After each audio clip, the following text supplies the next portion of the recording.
Welcome to our fantastic weekly collection, which will keep you occupied and delighted for the whole week. Prepare to watch some of the most audacious behaviors performed by someone who blew their case in court. You'll also have some cringe-worthy situations that will become excellent memories, as well as get insight into the facts that men know. We also go into the area of family secrets, so sit back, relax, and prepare for an exhilarating week packed with fun, awe, and a plethora of information. Don't forget to like and subscribe for daily updates. Lawyers, what's the best way you've seen someone blow a court case? Viewers Edition. Story 1. I had jury duty this past summer on a domestic abuse and battery case. Police had body cam footage with audio of a phone call between the testifying officer and the defendant. On the footage, the testifying officer asked the defendant if he was previously at the location of the presumed incident, and the defendant said yes, he was. Testifying officer gets asked a few related questions before it's the defendant's turn on the stand. Oh boy. Prosecution asks basically the same questions as the officer did and asks a question about if he lived in the same area. The defendant responds that no, he was not at that location and does not live in the area, even though he had confirmed both previously in the video and in previous questioning. So the judge takes over and rephrases the question. Insert a 5-minute argument between the defendant and the judge where the judge asks, "How do you not know where you live?" Because the defendant kept going back and forth on if he did or didn't live in the area. After so long, the judge had had enough and sends him back to his seat where the defendant proceeds to whip out his phone and starts texting someone. The judge at this point has had enough and sends the jury back to the deliberation room for about the third time since the trial started that day. All of this, of course, happened the second time we were supposed to be there for trial. The first time the defense lawyer had brought forward new evidence and we were dismissed until a further date for the prosecution to go over it. Said evidence were photos of damage to his clothing and bruises he claimed to have gotten that day, but really could have happened at any point in time, as those were clothes he wore to work at, if I'm recalling correctly, a factory, and the photos were not taken until days after the apparent incident. Additionally, the victim claimed her phone had been taken by him after the incident, which he left at her car at a later point. He claimed that even though he already had his phone and at no point in time had given it to her, the phone was his. All right, I don't know if it's the ADHD brain or whatnot. The second half of that story was in my ear and out my mouth, or in my eyes, out whatever. The first part, though, how does a person get to the point where they will be on the stand and admit to one person, like, I was there, I lived there, and then another person comes up and they're like, I don't live there. You're on record. There's a person there, not necessarily typing now. I think stenographers are different. I have a friend who is one. I should ask. But just... Story 2. I was in a courtroom when the attorney for someone's trial didn't even bother to show up at all for the person's trial. The defendant said that he had never even spoken to his court-appointed attorney, as he had called multiple times and never received a call back. The judge was a D to him and refused to drop charges, actually laughed at him when he asked for acquittal, and then reprimanded him for not trying harder to contact his attorney. That judge gets paid a bonus for every conviction and has a 100% conviction rate. My friend's ex was appointed the no-show lawyer at first, but complained that he wouldn't respond to her calls at all, so they gave her a new attorney who also wouldn't return her calls, but there are only 2 of them in our jurisdiction, and they wouldn't let her complain about inadequate counsel. Where I live, it is very common for the public defender to not speak to their clients at all before trial, or only 5 minutes before trial. Friend's ex met with her attorney 5 minutes before court. He told her he was not going to even try to defend her, refused to ask for an extension to subpoena witnesses. He walked up and talked to the DA and informed her they made a plea deal but didn't ask her to agree to it. When she got called up, the attorney told the judge she had agreed to a plea. She has major anxiety and was so terrified she didn't argue. The judge didn't even call her by the correct name. That same attorney couldn't even remember which case he was representing when he came up. All of the cases he brought up were plea deals. He doesn't actually defend his clients. I was watching a Judge Judy case the other day, and the defendant stole the plaintiff's dog while she was in the shower after she paid him $500 for the dog. She wanted the dog rather than the money. He was ordered to return the dog. U.S. Marshal was to go pick it up. She dismissed the court, and the guy turned to the plaintiff and told her she wasn't getting the dog back. Judy stopped, spun around and said, "What did you say?" He lied and said, "Nothing." He then lied about where he lived when she asked. She recalled the case and said that the show would not fly him home until the dog was given to a neutral party who could take the dog back to the plaintiff, and that if he refused to return the dog, he wasn't going home. Another Judy case was the defendants were accused of stealing the plaintiff's purse. They denied it. As the plaintiff was listing the items in her purse, she mentioned some expensive earbuds. One of the defendants mouthed off that the earbuds weren't in the purse when he took it. Judy cackled like a hyena while the co-defendant gave him a stink eye. All right, first off, good on Judge Judy. You know, I know people give her some guff, but I've got to appreciate her in those little moments. Let's go back, though, to the judge who gets a bonus for every conviction. Is that true? Because that feels like a rumor that would crop up. Be like, oh, he convicts everyone because they bet he gets a bonus for every conviction. But if that actually is happening, if a judge is getting a bonus for every conviction, I feel like that is the wrongest thing. What could be more wrong? The possibility of that being true infuriates me. Story 3. My grandfather was a lawyer, and once in the 80s he defended a man for car theft. The trial had barely begun when the plaintiff stated that it wasn't just the car, but also the keys that were stolen.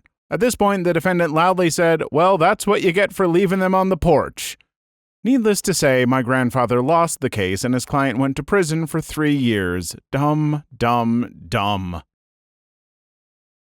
Story 4. Allow me to share with you the thick needle defense. My father, about 20 years old, goes to court for a speeding ticket. When asked to explain himself, he states, "Your Honor, I have a thick needle." Basically, his defense was that the odometer needle on his truck was thick, so he may have been going 30 miles per hour or 35 miles per hour, but he couldn't tell. Because of the thickness of the needle, you see. The judge, stifling laughter, told him to get out of his courtroom. Back in the day where you could just say something kind of, snarky or witty or come up with some dumb excuse and the judge would laugh and go, get out of here, you. I think that still probably happens here and there today, but only for YouTube videos and stuff to make people feel a little better about the oppressive system that is slowly consuming our happiness. Story 5. I'm no lawyer, but I can think of 2 stupid ways I've seen lawyers blow cases. One, I sat on a jury for a murder, robbery, kidnapping trial. One guy shot another guy, etc. For nearly a week, we heard testimony from cops and experts, and even the accused himself. It likely seemed that it could have been a self-defense case, and the days of testimony were pointless. The prosecution for the state went on, but finally revealed after nearly 4 days that the accused was already a felon due to evidence tampering. Ultimately, we had enough evidence to prove beyond reasonable doubt that the accused did use more than justifiable lethal force, and the jury did convict of murder, but all other charges were acquitted because of an extremely sloppy prosecution. A slam-dunk charge was not even brought up, that of a felon being in possession of a firearm. That alone would have sent the guy to prison for several years, but the sloppy prosecution never once mentioned it. 2. A friend was involved in a legal separation instead of a divorce. Both parties agreed to the division of the only asset between them, the house, and they went their separate ways. The guy foolishly decided to go the cheap route and use a public online website to determine the value of the house, and his very new and inexperienced lawyer never suggested paying for a house appraisal. The girl's lawyer, of course, never brought it up since it's not the lawyer's job to tell the other lawyer how to do their job.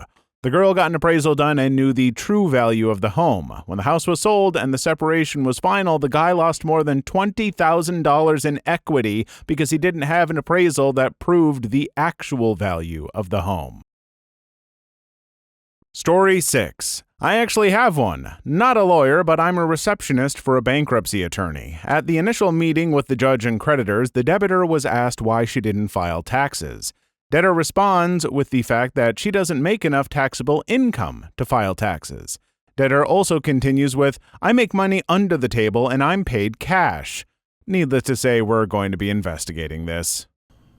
Why are people so bad about incriminating themselves in courtrooms? I've heard enough stories like this where I'm sure some are made up, but even if just a couple of them are true, come on, lying isn't that hard. Story 7. A few years ago, I had been given a parking ticket. To be fair, it was deserved. When the police officer wrote the ticket, he reversed the dates, as he had apparently recently moved to the country from the United States, wrote 6th of February instead of 2nd of June. So when I turned up to contest it, the judge asked if I was in this particular place on the 6th of February. I confidently said no, I wasn't even in the country on that date. I proved this with my passport and airline tickets and was let off. Why you should always read the contract, Viewer's Edition. Story 1. I'm an illustrator for a living. Back when I was still in school for it, one of the required classes senior year was called Portfolio, but it was basically a business illustration class to teach us how to run our business if we were going to do freelance work, which was really valuable. One of the mainstays of the class was the professors telling us stories of how they or their peers in the industry were taking advantage of, or in their words, we're telling you all of the ways we've been effed over in our careers so that you can avoid them and find new ways to be effed over. The headliner story every year was of Don Mates, the illustrator who created Captain Morgan, the rum mascot. He didn't read the fine print of his contract. As a result, he's never seen a single penny in royalties from the use of his Captain Morgan art. He'd be a millionaire now otherwise. Always read your contracts. And in the case of illustrators/graphic artists, if you don't understand all of the legalese yourself, you either need to have a copyright/IP attorney to look things over for you, or an agent who will handle contract negotiations and invoicing for you. It's true, folks. If you're going to do freelance work, you might think, well, hey, I'm just an independent person who just wants to do what I enjoy. And so you might think that the people you're working with are going to be, just as good. And sometimes they are. I've worked with people who are amazing with their contracts. And sometimes you're working with a business that wants to find any possible way to retain as much money and control as possible. And that can end really poorly for you. So this is great advice. Story 2. I'm legally blind, degenerative disease, use a cane but not totally yet. And so always have lawyers read contracts for me, usually for free. I know a lot of lawyers, actually quite a common profession for blind people.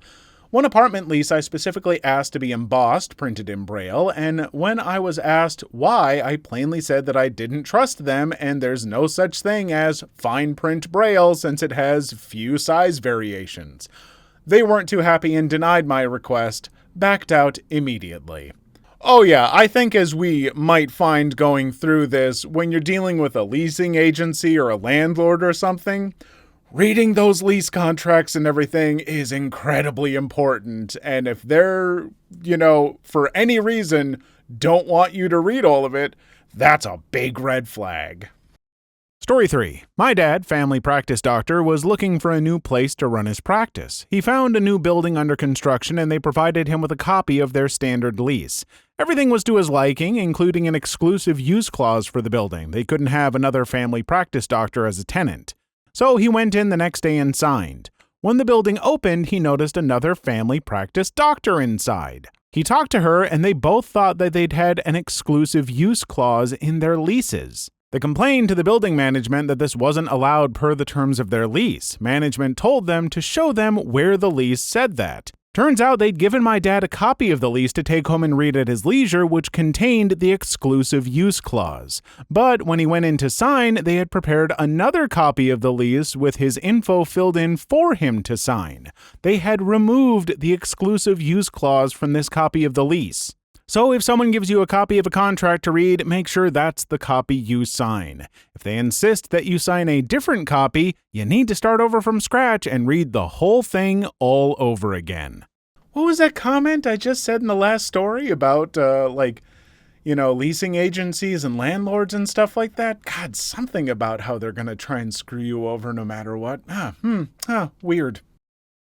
Story 4. Not technically a contract, but for a while my parents were trying to sign me up for a driver's ed thing at a place that gave vocational services to special needs kids. Note that while I technically fall under that category, it's only barely, and all of my classes in school were alongside neurotypical kids. We'd gotten a packet that explained everything they offered, including the driver's ed, but my mom always skims through that stuff.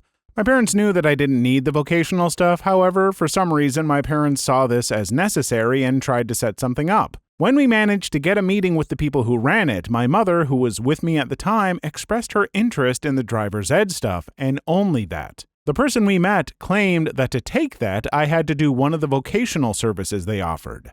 This was not told through any phone calls or emails and may have been in the aforementioned packet, but again, my mom only skimmed through it. Thankfully, we hadn't registered for anything, so we were able to back out. Literally everyone in the family agreed that this was BS, and we moved on to the driver's ed thing that a close friend of mine had gone to, which my brother was going to go to. Officially starting in January. Story 5. I'm a writer. When I was still new to it, this lady presented herself as a producer who could help get my writing produced into a motion picture. She talked about a good game. I'll give her that she initially was very smooth and charming. She went as far as to get a contract drawn up. In the midst of everything, I researched her to see if her work history, including everything on her resume, was legit. Turns out it wasn't. The 20-plus years experience she claimed she had as an actress, writer, and producer were total fiction. The only acting she did was like a total narcissist who expected the whole world to bend over backwards for her. The only thing she ever wrote, besides a grocery list, was a bad check, and the only thing she ever produced was secondhand smoke. Hell, for supposedly having so much theater experience, she didn't even know what a soliloquy was versus an aside. She turned out to be a grifter with zero skills or talent. When I wouldn't sign the contract, she turned into a raging bee. After she smugly promised she would produce my work whether I liked it or not, thus committing theft of intellectual property, plagiarism, and copyright management, I told her I would expose her as the lying, thieving fraud that she is if she didn't back off. Her false persona that she had put out there was too important for her to risk jeopardizing, so she, in a demonstration of her trademark cowardice, tucked her tail between her legs, deactivated all of her social media, went off the grid, and turned into a ghost. I later heard through the grapevine that she's ticked off close to 100 people with her unethical, immoral, not to mention downright illegal business practices, and has become blacklisted in her current state of residence. Because her reputation precedes her, if she wants to salvage anything resembling a career, she's going to have to relocate to somewhere far away where no one knows her. If you're reading this, Sharon, screw you. Karma's a bee. Boy, oh boy, from the sounds of this person, the, stuff in whatever contract she was trying to get you to sign sounds like the least of your worries. This person sounds like someone that, if you had signed on with her, probably would have gotten you into all sorts of crap in the future, too. Like, bad agents and stuff are just a nightmare. Story 6. I was about to go on 12-week unpaid leave with Starbucks until I read the paperwork. They wanted the right to access all my medical records. Completely unnecessary and dangerous. I believe there was also something about them potentially being able to share that information and that it would also apply to mental health. I was insulted, didn't sign, quit, and ended up moving anyway. Story 7. I haven't finished the video at the time I write this, but one of these stories made me smile in memory of an incident with a company that refused to pay me the expenses of a trip overseas. They gave me excuses for a month. Once I got tired of the time wasted, I just said, if next Friday I don't have the money in my bank account, on Monday you'll be talking with my lawyer. I got a call the next day to tell me that I could go to pick the money up anytime I wanted. Of course, they tried to cheat me on the amount. I looked at the check and just said, the amount is wrong. I didn't even need to remind them what was the correct amount. 10 minutes later, I had my money. About a third of it on low bills or coins that they had, probably collected from whoever was at the office. Lawyers are great. You don't even need to hire them. You mention them and the scum crap themselves. Story 8. I had a friend who was moving into her first apartment. She had never dealt with things like this before and knew what questions to ask. I asked her to take me with her to view apartments so I could point out things that she should look for and tell her about some questions that are important to ask, but she decided to do it on her own. The day comes and the place is a crap shack, nothing like the showroom that she viewed. I told her that she needs to get out of this place as soon as possible. She agreed but was concerned about what the cost would be to break her lease, so I had her show me the contract she signed. Where it listed the cost to break the lease, it was very clearly listed $0. I couldn't believe it, so when we went to the property manager, who immediately started saying things like, "This is a mistake and we'll need to amend the contract," I quickly rebutted that the contract is already signed and if they want to try to dispute it, then my lawyer will be in touch. My friend moved out the next month at no cost to her. You know, folks, sometimes there's something in a contract that will actually benefit you, and by golly, you want to hang on to that and use it to the best of your ability, because that is not usually the case. Story 9. I worked independently as a mortgage document signing service. Almost no one ever read what they were signing. All they wanted to know was when would they get their money. There was one exception. A couple was refinancing their home to pay off the $50,000 worth of credit cards the wife had charged up. They needed a first and second mortgage to cover it all, so 2 sets of loan documents. They both read every word before signing or initialing anything, but they weren't speaking to each other, so I had to go through both sets with each of them individually. When your bad gut feelings turn out to be true, Viewer's Edition. Story 1. I have this uncanny ability to tell if someone's in trouble just by looking at them. There's only one time I have ever been wrong, and she's now my best friend. She's a lovely woman whom I love dearly. She's 5 foot on a good day and just over 100 pounds, former athlete, so it's muscle mass. But she does tend to be a bit flighty and freezes up in stressful situations. This detail is important for multiple events as this whole story happens to involve her. I'd hope so. She decided to move several states away to go back to college, which is a private school run by the church she and I are both a part of. Within a week, she was seeing a guy, and they had gotten pretty serious within a couple of months. It was only then I saw a picture of them. I took one look at this guy and just knew something was off about him. I had absolutely nothing to go off of, but I had my apprehensions. I had also decided to attend the same school, albeit with some convincing on her end. I had also planned a trip out to visit her a week before I was supposed to move up there, where I'd move into the same apartment as her boyfriend. During the trip, though I was trying really hard not to be cynical, I still had this bad feeling about him. I had already told her about that too. As soon as I left, things started falling apart. Once I got settled in after moving, I could tell there was some tension between them by the way she acted, and that she did almost all the household chores. There was a boundary that we had supposedly established that she rather conveniently ignored, which I figured from the beginning wasn't actually her who said it, but what I believed to be her boyfriend feeling threatened by me. Then we went to an event of his a couple towns over, and they ended up arguing over IUDs and birth control, which they didn't see eye to eye on, and he was the one being very irrational. I know that issue alone didn't separate the two, but it was the one that did the relationship in.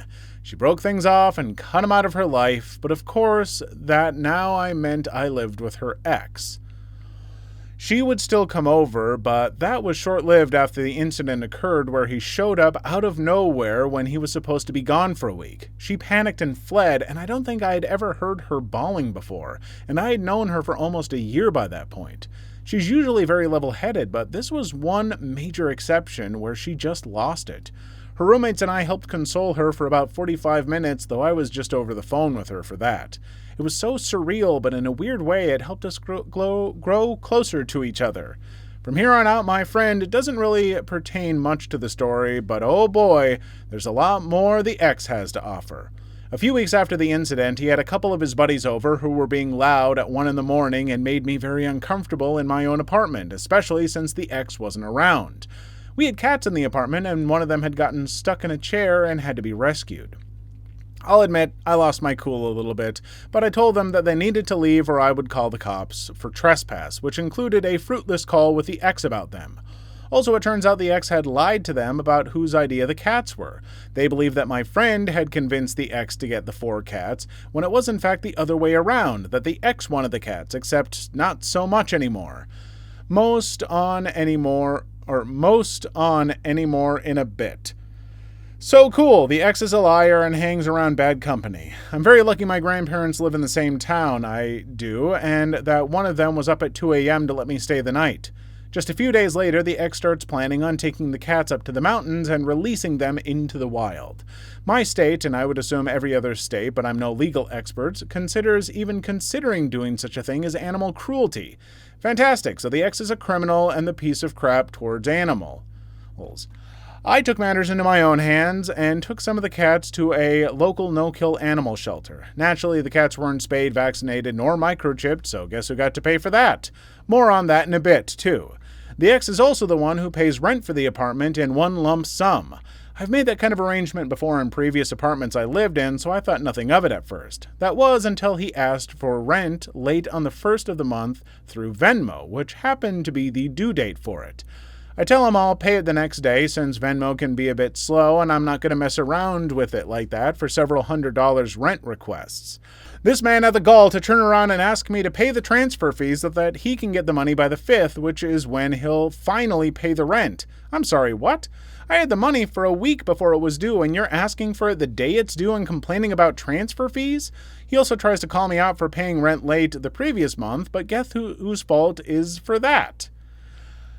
Hi, because of those damn cats, I had to pay to take care of. To be fair, he did pay for $50 of it, but that only covered about half the costs of the cats I took care of for him. At this point, he doesn't get to touch another penny of my money if he's going to be financially irresponsible like that. I'll take care of my own rent, thank you very much. No offense at all, but I simultaneously feel like I got too many details in that story and not enough.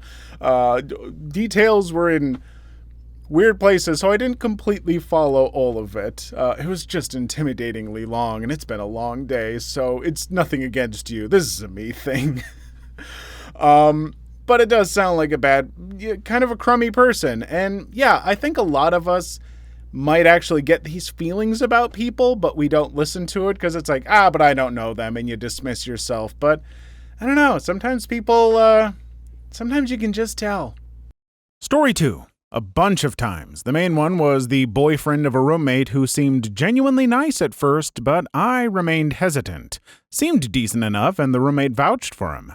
As some context, there were 2 doors into the flat. Myself, my then-girlfriend, and the roommate plus this new boyfriend were staying in, but only one set of keys for each door. The roommate and her boyfriend used one door with one set of keys, while myself and my girlfriend used the other set and the other door. A few months passed, and he's turned antisocial, and he's always peed off at something. His girlfriend, the roommate, would spend more time hanging out with me and my girlfriend because it was more relaxing than being around her boyfriend. This escalates when they both go away for a weekend. We thought nothing of it until halfway through the weekend I tried to exit through the door that they had the keys to.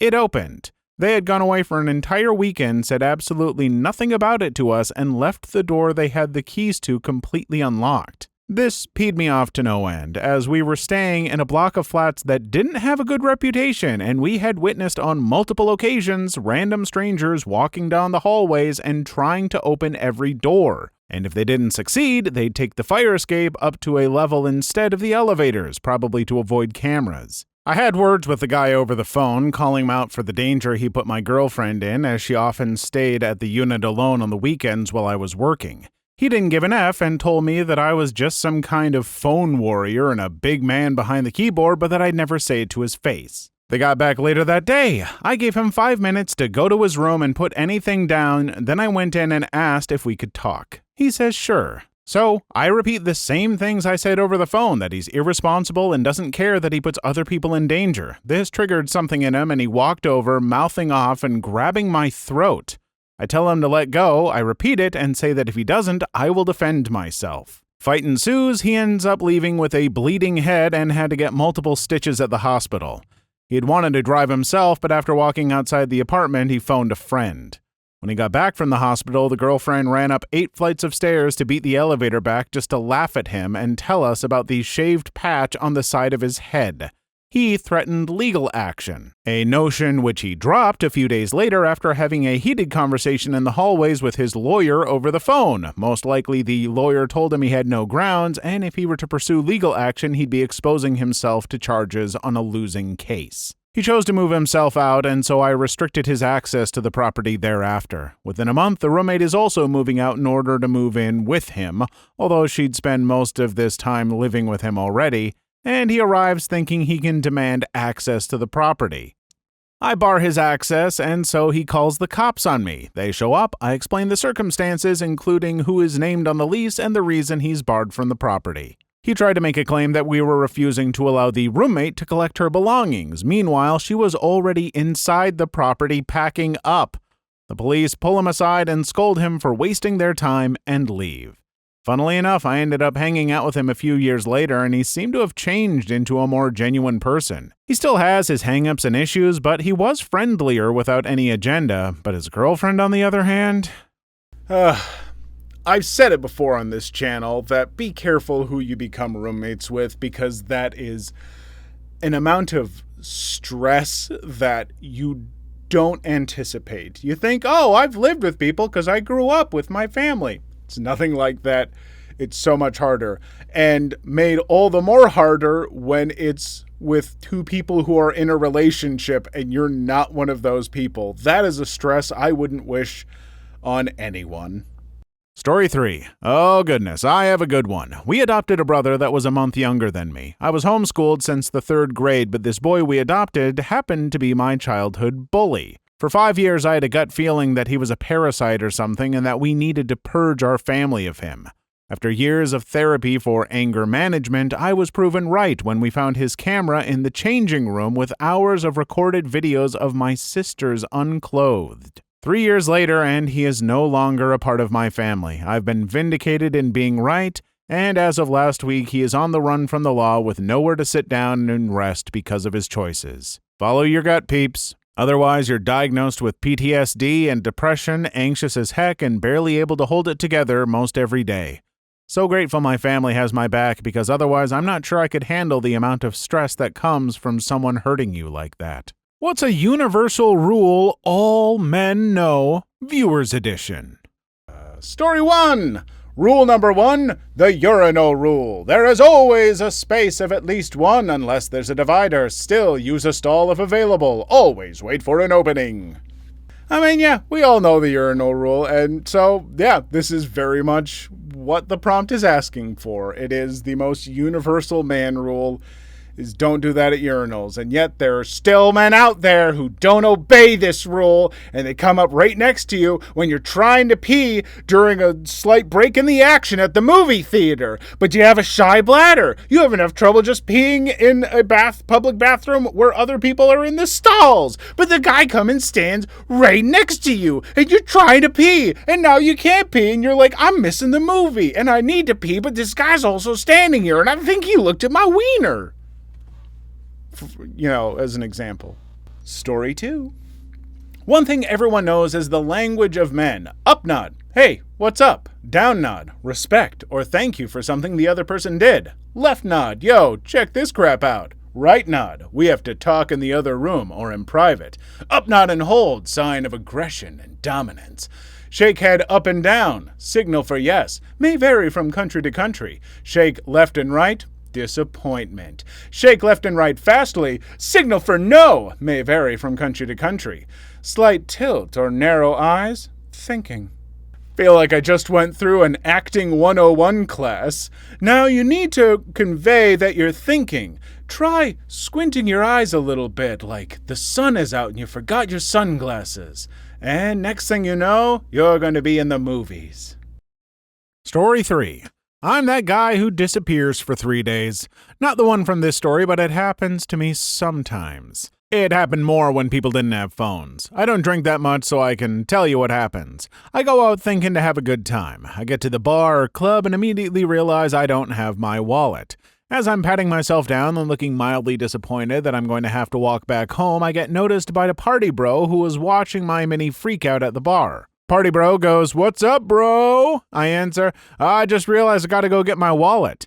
Inevitably, he'll answer something like, I got your first round, bro. Come hang out with me and my friends. We're having a insert name a frat party / other insane event that just happens to be occurring at the moment. I'll say something like, you guys have fun. I'll come back in a bit. Again, inevitably, they'll absolutely not have heard me say this and be like, what you drinking? Not one to turn down a free drink or avoid kindness being thrown my way, I'll accept and join the group. Cut to 3 hours later, and I'm now best friends with the second in charge of the group. His girlfriend has told me she secretly found the engagement ring and is excited for him to propose. One of their friends has confided to me that they're gay, and I'm the first person they've ever come out to. They end up coming out to their friends later that night to harmonious cheers, and the rest of the group trying to hook them up with someone. Occasionally it works. And I've told at least 3 people's life stories. Somewhere through the first night, I'll still be trying to go get my wallet, and they'll say something like, oh yeah, talk to Brad when he gets here. He'll give you a ride. When Brad arrives, he'll have crashed his car just on the way in and can't give me a ride. Fast forward again to later that night, and I'm sleeping at someone's house who may or may not even be part of the group. That random person you see in the middle of the floor in every movie where there's a next morning after a giant party, that's me. After everyone wakes up, we all go out to eat, and as I'm explaining that I still have no money or ID, one member of the group pipes up and says they just got a humongous bonus at work and they're paying for everybody. Oh, and also we're all invited to a rave and we're going now. We all hop on a party bus and there are girls everywhere. Yet again, I hear people's life stories and complete strangers confide in me things they would never tell their best friends. Results may vary, but the second day may end up in the everything from a dance party to a college party to a giant orgy. Yes, that last one has happened more than once. I've been in bed with people whose names I've never learned and whom I've never seen again. The next morning, having spent the entire previous night telling people, I live not that far away and I'd really like to get my wallet, I leave with Brad promising to take me home. He's just got to stop one place first. It's his house, and he lives in a freaking mansion. He's the son of some rich guy, and his father is peed about him wrecking the car. Brad is all depressed and decides to tell me all about his relationship with his dad, and we take a different one of their cars to a coffee shop, where a small group of the friends from the first night show up, and by now at least one person is surprised to see me and asks something like, "What are you doing here?" But Brad defends me and says I was there when his dad got on his case and nobody else asks any questions. Brad explained that we stopped here at their favorite coffee spot on the way to my place because he felt like crap, but then the group reminds him that he's got to lead the group on their freaking boat race or something ridiculous. Me and the friends sit on the sideline and cheer Brad along, and they do a pretty decent job, and we go to the original bar to celebrate. It's at this point that maybe someone will be looking to buy in the next round, and I'll be like, I would, but I still don't have my wallet. And I'll have to explain my entire story to anyone who hasn't been there for everything, and finally, they'll make it their mission to get me home. Finally, later that night, I'll be Brad's ridiculous car, like a Maybach or something, rolling up to my place, and the people I live with will be like, where the heck were you, and why are you in a Maybach? And I'll explain later and go out to give Brad some gas money, which he refuses, and gives me his phone number, if you ever need anything, and I mean anything.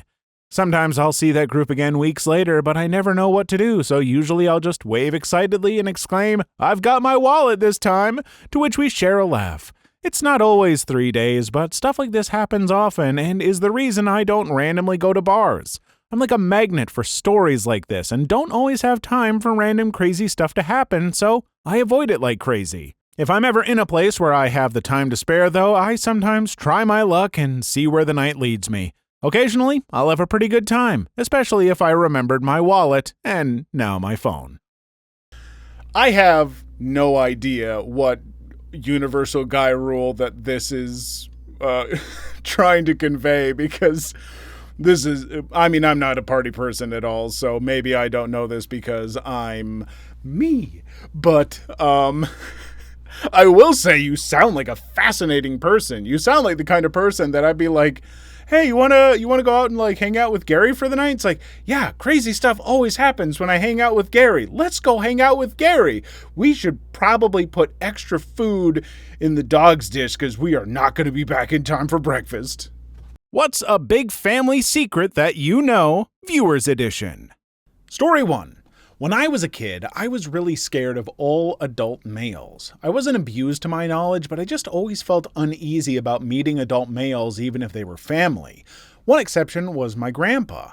I was scared at first, but he was really patient with me and would give me toys and chicken nuggets so I would be more comfortable with him. Around my grandpa's house, there were guns and knives displayed on the walls, but as a kid, they just seemed like decorations to me.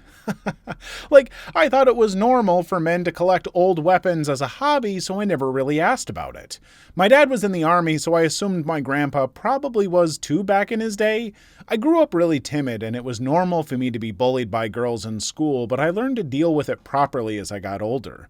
However, when I was in college, it was the first time I rejected a boy because I felt his intentions weren't genuine. I told him I was looking for a serious relationship, and I think he and I should just stay friends, and he got really upset with me. Apparently, he had already gone around telling people I was his, so it would be embarrassing if people found out I rejected him. So he spread rumors that I was an S who slept with him and all his friends, when in fact I was a virgin, lol. I was shy to even reveal that just to clear my name because in college I heard that was embarrassing to most people at my age, so I just kept quiet. When he realized the rumors weren't getting to me, he and his friends stepped it up a notch. He knew I stopped by the chapel or library after school before going home, so they would wait for me to come out, then harass me, calling me names, making inappropriate jokes, and pushing me to the ground. I've been bullied before by girls, but this was just on a whole different level. It got so bad that I finally opened up to my parents about it because I didn't know how to handle this kind of bullying, and they told me I needed to tell campus authorities, and I did, but nothing happened.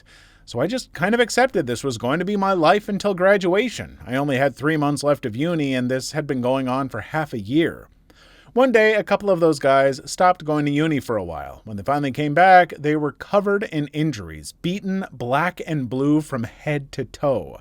They stopped bullying me. Heck, they wouldn't even look in my direction anymore, and I thought they must have peed off the wrong person and got caught in a brawl that left them reflecting on their attitudes, so they finally changed. My last 3 months of uni were finally peaceful. No one calling me an S in the hallway or trying to harass me after school when I went to church. I really thanked God because I had been going to chapel so often to pray for strength to deal with all this drama and balance doing well in my exams because I wanted to apply for med school. I needed a scholarship because I didn't want to burden my parents with the expenses. And suddenly the problems all went away. I graduated, and we all went to my grandpa's house to celebrate during dinner. My grandpa and I had a moment alone when he congratulated me for graduating and being accepted into med school. He also mentioned, "You persevered through a lot this year, but I wish you asked for help sooner." I honestly thought he was talking about studying.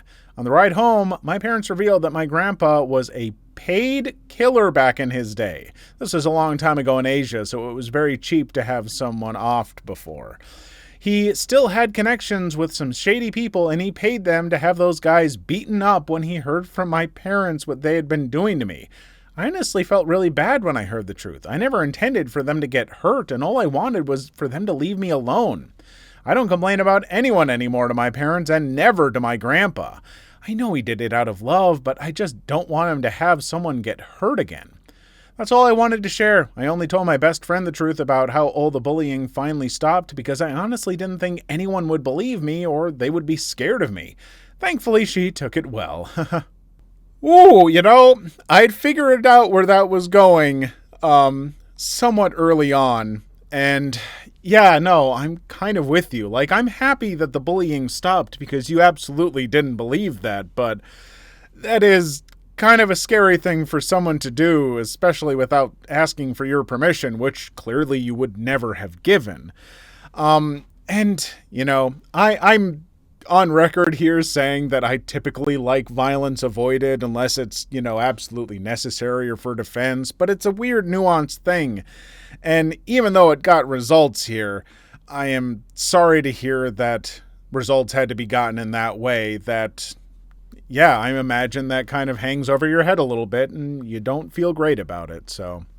Oh, hey, just realized I should come back and saying, even if it is hanging over your head and weighing on you, it shouldn't be. It is not your fault at all. I just wanted to make sure I also included that because I realized it kind of sounded like I was putting blame on you. Absolutely not.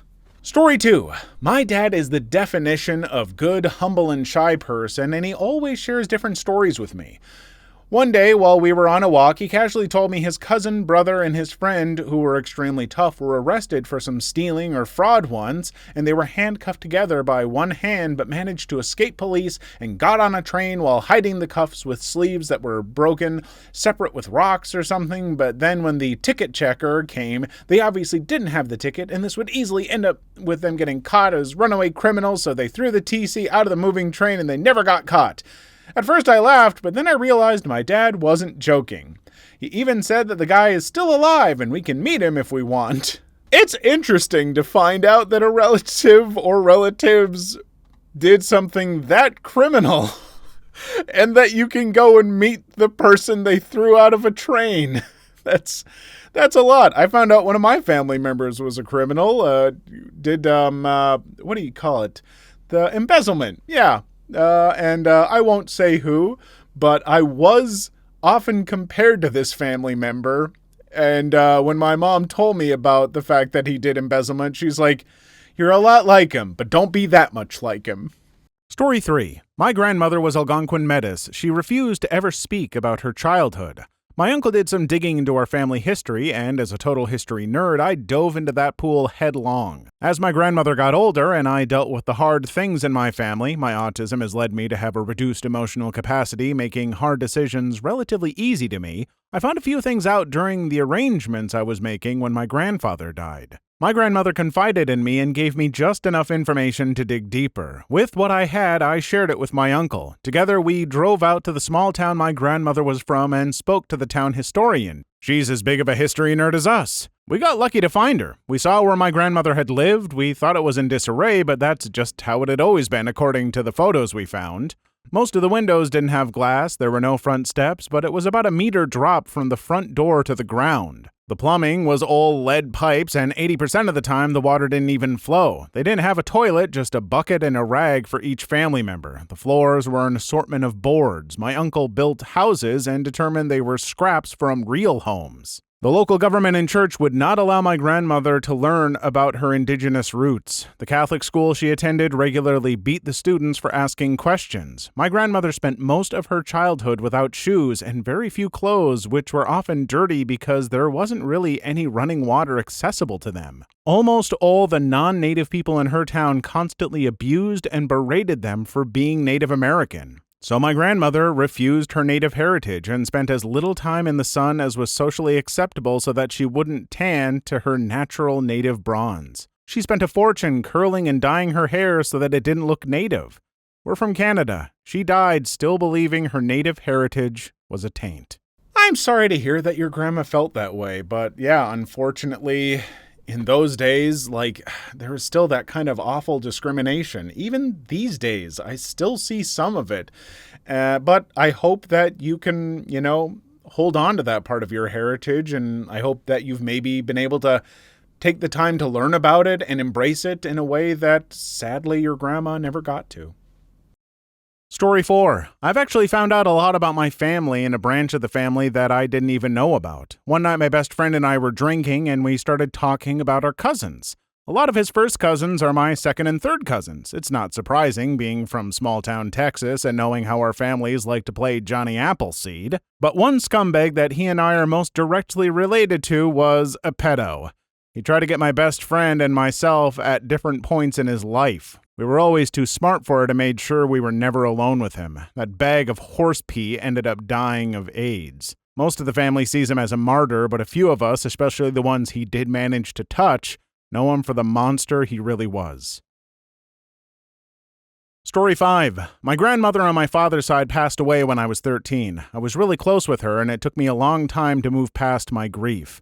Eventually, I encouraged my grandpa to put himself back out there because I only saw him on weekends and thought he would like the company. He had a nearly year-long relationship with one woman before breaking it off, then a few months later started dating the woman I now think of as my other grandma.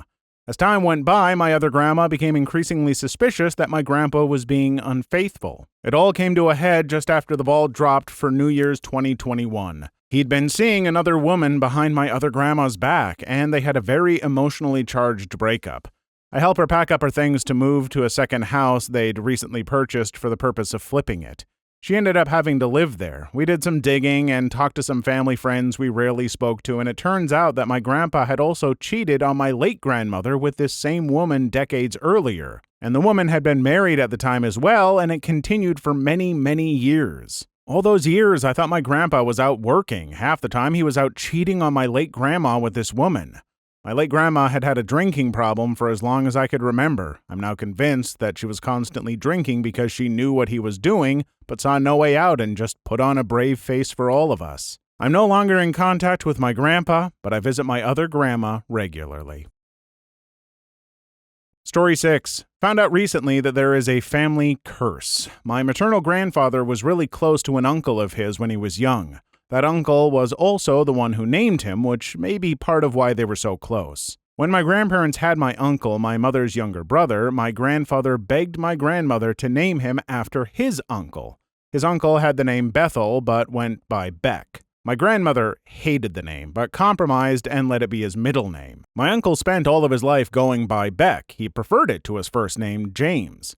My mother and Uncle Beck, her brother, never got to meet the elder Beck. In February of 2022, my uncle passed away from liver failure caused by a lifetime of alcoholism at age 45. The curse comes in here. My grandfather had never told us what happened to the elder Beck. We just assumed he had been an older man when my grandfather was born.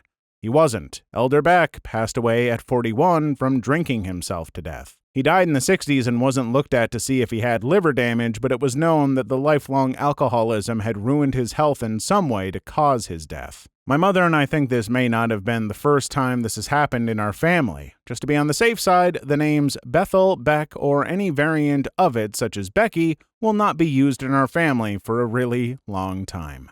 You know, I might not believe in curses, especially associated with, names and stuff. I'm sure explanations could be made, connections made far beyond a name, but I still definitely don't blame you. When you've got two people with the same name, unfortunately passing in similar ways, that name just, it's got kind of a bad taste to it at that point. So I understand, and I'm sorry. Doctors, what patient made you go, "How are you even alive?" Viewers Edition. Story 1. Honestly, both my sister and my dad. My sister is a medical anomaly. She had broken multiple bones and stress fractures, had double knee surgery, multiple hip surgeries, her stomach stopped functioning to the point that she was barely eating 300 calories a day, had her gallbladder completely stop functioning in the middle of the night, developed sudden, seemingly permanent paralysis, and nearly non-existent circulation in one of her legs, developed seizures that coincided with the problem with her leg, is in constant pain, has been in a wheelchair on and off since she was a teenager, and has POTS and EDS on top of it all. She is 23, and the best part? She currently does wheelchair fencing. She is a legend! My dad, on the other hand, grew up in the country on some land with his siblings and parents. He was a reckless idiot. Once, when he was little, he climbed into the hayloft and fell about 2 stories and landed directly on his head. Kay's there in a daze for a minute, got up and walked off with what probably should have been major head trauma and a broken neck.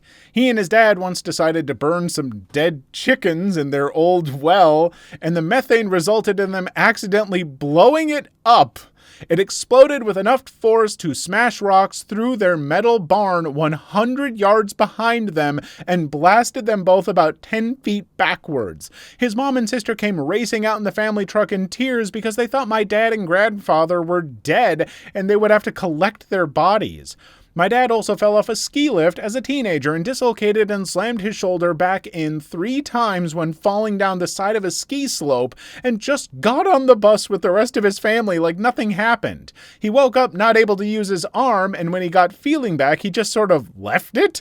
He's over 50 now, and it has finally started to bother him. His true medical miracle happened right before his wedding, though. My dad was driving his little black Toyota Celica on the highway a few days before he and my mom were going to get married. Suddenly, an 18-wheeler that wasn't paying attention slammed into his car and rolled over the top of it, totally crushing it with my dad inside. He only survived because that model of Celica had a steering wheel that collapsed inwards, leaving him precious room to curl inwards and avoid being killed. My dad climbed out of his destroyed car and was idling by the side of the road in a daze when the police ran up to him and asked him where the driver of the car was, since they couldn't find his body in the car and assumed it had been flung out through the smashed windshield. When my dad told them he was the driver, the cops panicked and rushed him to an ambulance. Despite his entire car being pancaked by a semi-truck, my dad got out of that car with some bruising from his seatbelt and some minor nerve damage to his face from where it hit the dashboard. Everyone that saw the car afterwards couldn't believe that anyone could have survived it, and if he had been driving any other car, he would have died. First off, your dad is some kind of immortal or managed to pull like a reverse Final Destination. I don't know what, but how your dad has managed to do all of that is kind of amazing and makes me feel like, I don't know if everyone should hang around him because it'll keep you safe, or if just he pushes that bad luck onto other people. I don't know. I guess, either way, weird. And also to your sister, wheelchair fencing? That's amazing. And I'm so sorry for all the stuff that she's had to deal with, but it sounds like she is, as you say, a friggin' legend. So go her. Story 2. This is my uncle's story. He joined the Army straight out of high school back in the late 1960s to get himself as far away from the small town he grew up in as possible. 2 months after he left boot and was at his first assignment, some big shot colonels start coming out asking for volunteers for a new program called Halo Jumpers. These men would jump out of planes at 30,000 feet wearing oxygen masks and scuba gear, drop ridiculously far, open parachutes, then swim to their objective and do what needed to be done. Any private third class, my uncle's rank, that volunteered for this program would receive a promotion to private first class and would get a bonus 50% pay increase. My uncle thought it was a pretty good deal and volunteered.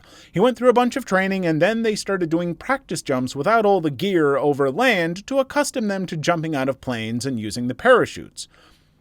They jumped out in pairs in case anything went wrong. My uncle's parachute didn't open, and his reserve parachute also didn't open. His buddy jumper gestured him over and grabbed onto him. They tethered themselves together, and then the buddy opened his parachute, and it failed.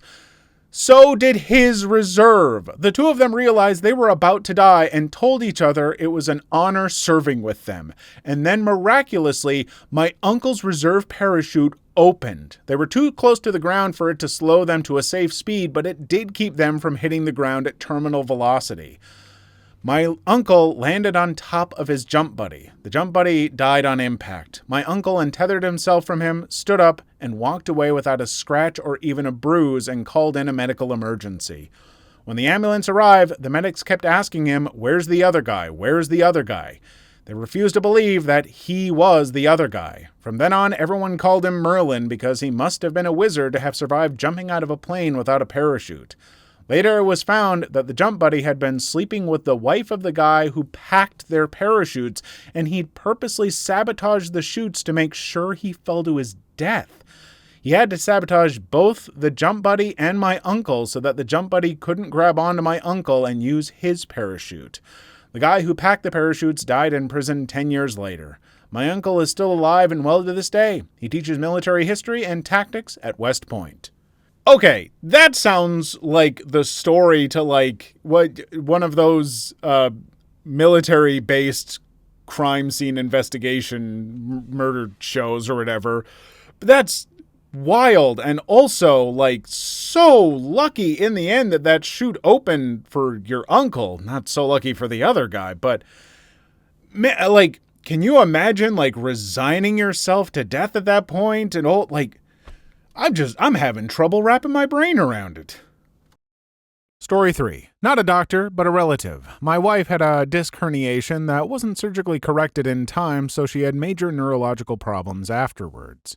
After surgery, she was mostly able to do anything she wanted again, except for working. She is an early retiree. For several years, she could live a relatively normal life besides some back pain when she did too much. That was until 2 years ago. The first time she noticed something was wrong again was when she was on a weekend trip with her sister, and all of a sudden she tripped and fell. She didn't think too much of it until it happened again. She said it felt like her leg just gave way and stopped functioning. After much hassle with doctors who blamed her weight for it, yes, she is overweight, but that is not an explanation for everything. She found a doctor who ordered a CT scan. It seemed that during the back surgery, the bones and gristle had grown and were now pressing on a nerve responsible for, you guessed it, motor functions. So in July last year, she underwent another back surgery. After the surgery, she complained about massive headaches, and given that this wasn't her first proverbial rodeo, she knew that they managed to damage the cerebral membranes again. She had that happen once before. However, the doctors claimed that it was just her back and that she needed physical therapy. My wife agreed, especially after the headaches disappeared on their own. However, over time, she gradually noticed the back felt swollen. Her movement was limited. She felt like a massive blanket was over her brain, clouding her conscience, and sitting was painful to say the least. Unfortunately, her attending physician got severely ill, so she again had to look for another physician. Last week, another doctor who examined her sent her to the hospital straight away because he said that during a CT scan he did, it looked like either one of the metal rods that had been implanted had broken or something else was amiss. At the hospital, they did an MRI, and every doctor was shocked. It turns out that spinal fluid was leaking into the surrounding tissue, creating a pillow of 12 by 5 by 3 centimeters. That's 5 by 2 by 1.5 inches. Having a small leak the size of a pea is problematic already, causing nausea, headaches, balancing problems, and other similar neurological deficits. They wondered how she could manage to do anything given that a leak this massive would cause major problems since the brain would sink due to the loss of pressure. She will have to return to the hospital soon to get this fixed and hopefully will be symptom-free in the future. I'm at least glad to hear that you and your wife managed to find doctors who actually diagnosed it right and weren't just dismissing it because of her weight. And I am also glad to hear that, it sounds like she'll be okay and hopefully symptom-free in the future, because what a wild thing to learn. Like, hey, the thing that's wrong with you should have killed you by now, and to have to wait to get that fixed must be a little bit nerve-wracking, so I hope everything's okay. Story 4. My granddad is a Vietnam vet. He had been captured by Viet Cong, got horrifically tortured for several months, branded with hot irons, stabbed multiple times, teeth pulled out, got bitten by poisonous spiders, waterboarded, and dozens of other things. He was rescued by special forces who were doing an unrelated mission. When the doctors saw him, they refused to believe he was still alive. Half of his wounds were almost rotting from infections. He'd lost nearly a fifth of his blood and was deathly underweight from being starved the whole time. He went from 200 pounds to just under 95 when he was saved. His left leg and right hand were both amputated. His division's leader saw him after all of the surgeries and told him he was a effing damn robot. My granddad was medically discharged after he was healed enough to be taken back stateside. He's 73 now, has 7 kids, 39 grandkids, and 18 great-grandkids. Please leave your story in the comments. I would love to make a video on them in the future. Also, don't forget to like and subscribe.